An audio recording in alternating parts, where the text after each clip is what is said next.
দেশে নির্বাচনের হাওয়া, এই দল সেই দল যা খুশি তাই বলে, এ দল জোট করে ওই দল ভাঙে।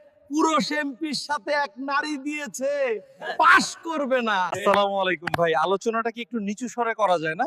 মসজিদের ভেতর তো দুনিয়াবি আলাপ আর শোরগোল না করাই ভালো। আরে ভাই, একটু কথা বলছি, তাতে কি? আমরা কি চুরি করছি নাকি? আসছে বুঝাইতে। কামরুল ভাই একদম ঠিক বলেছেন। আপনারা কি জানেন মসজিদে উচ্চস্বরে কথা বলা সম্পর্কে নবীজি কি বলেছেন?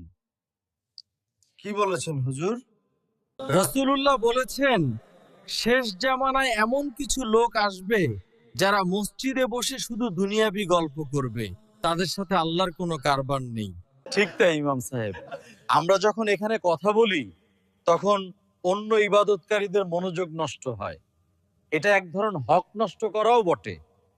মনে রাখবেন, মসজিদে অপ্রয়োজনীয় দুনিয়াবি কথা বলা নেক আমলকে সেভাবে খেয়ে ফেলে যেভাবে আগুন শুকনো কাঠ পুড়িয়ে ছাই করে দেয়। আমাদের ভুল হয়ে গেছে কামরুল ভাই, ক্ষমা করবেন হুজুর। আমরা আজ থেকে মসজিদের ভেতরে দুনিয়াবি আলাপ করব না। আলহামদুলিল্লাহ।